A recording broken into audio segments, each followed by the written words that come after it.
Does The Sound of Hope ring true to its title, or is it hopeless to expect anything good out of this film?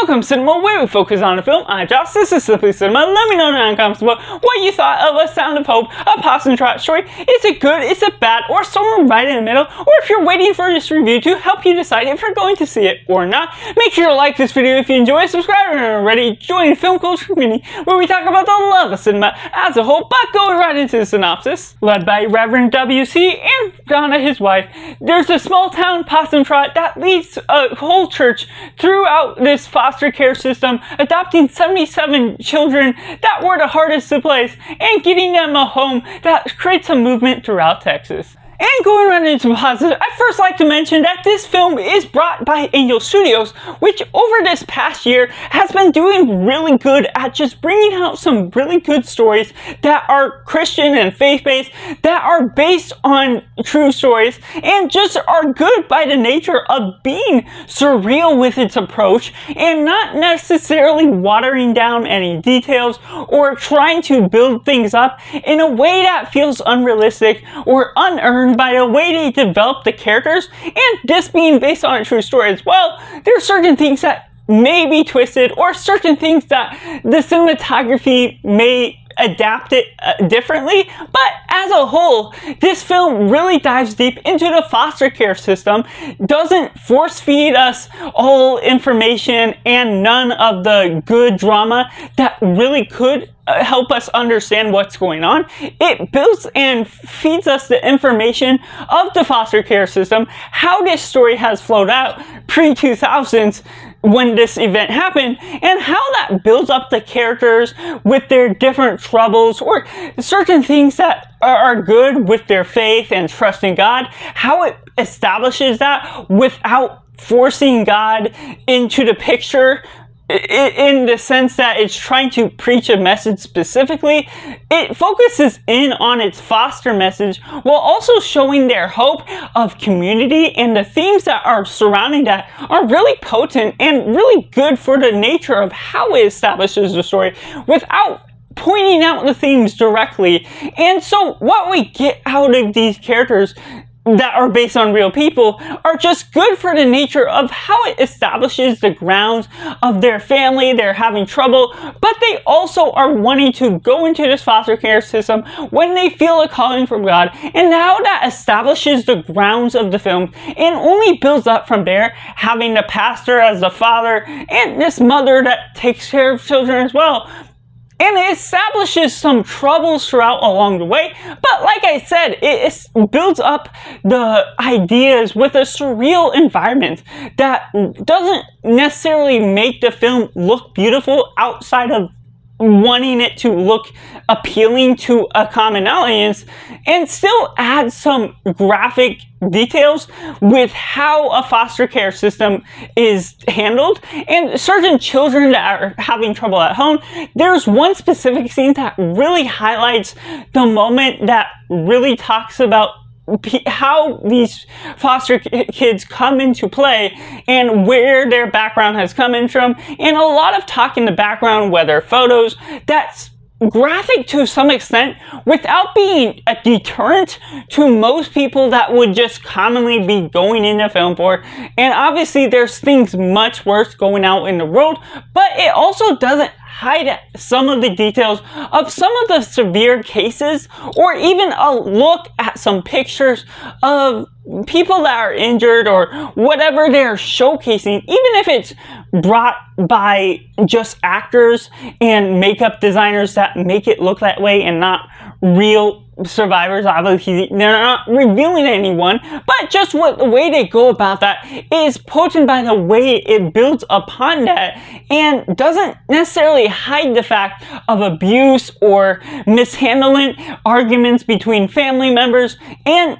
guns that can come about along the way, that just builds up the extreme nature of exposure to these bad environments, as well as exposure to wrong foster parents that build up the environment that they're trying to foster their kids in a wrongful way by not caring for them, even if they took them in. And so that just builds upon a new informational side of things, of just making you interested and intrigued by the investment that you can get out of it, being informational and educational without being like forceful and just trying to say something specifically, outside of sort of creating intrigue if you're wanting to get into the foster care system yourself, trying to adopt a kid as well, and giving you facts at the beginning and at the end of certain things that adds into the height of what this story is really offering as a whole, which really elevates what I really expected out of this film,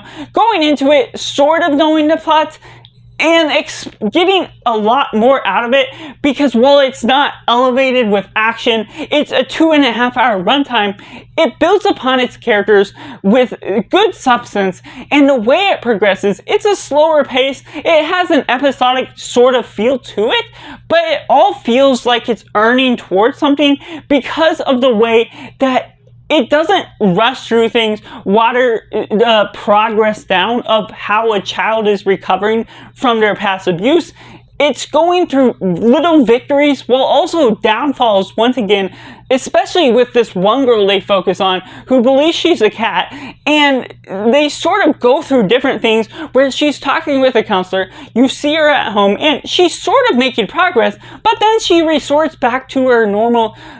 past self that was post-tragedy. And so how that all progresses makes it to be a compelling film, because you're seeing all the ups and downs that makes life in this film feel more surreal to the true story that it's actually based on. And so that's the nature of this film, what it's headed for, making it a subsequent plot that's poignant with its theme and becoming intriguing along the way with great intensity in different scenes. And while it's not super intense through and through,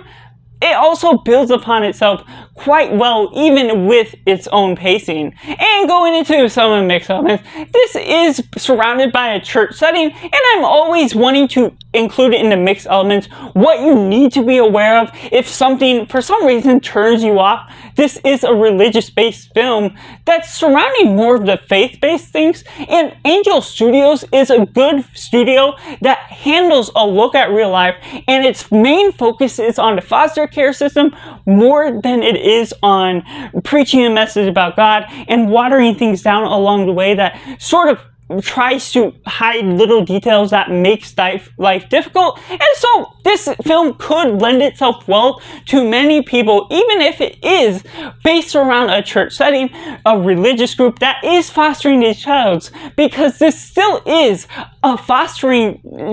film through and through, leading on to that message. Even if some of the themes go into their faith in God, it is a poignant film for what you can take out of it, even if you're not a Christian yourself, or how you approach this film as a whole. It is a bit long at some points, where it does approach life and it can't tackle every single step of the way with how a child grows and falls back until they're at the end. This film ends well with a conclusion for what you're expecting out of this child and some of the children along the way, and it answers all the questions it needs to. And so there is some deterrence to some extent, but I still highly recommend what this film offers as a whole. Even if it isn't a highly intense action film, it is still based on a true story that is educational for the information that it really hones in on, and doesn't shove anything really into its face outside of just trying to spread the message of these kids that are abused, going through a bad household, and just spreading the message of wanting to be a foster parent, or at least giving you the information of how to be that sort of parent. And so it builds upon that system in its own sort of way. And so that's my review on A Possum Trot Story, A Sound of Hope, which I have to rate a simply 7.5 out of 10. Let me know down in the comments below what you thought of A Possum Trot Story. Is it good? Is it bad? Or somewhere right in the middle? Let me know all your thoughts and what you thought of my review. Make sure to like this video if you enjoyed, subscribe if you're already, join the film culture community where we talk about the love of cinema as a whole. So that's just all. Make sure to do yourself a favor and go watch a movie.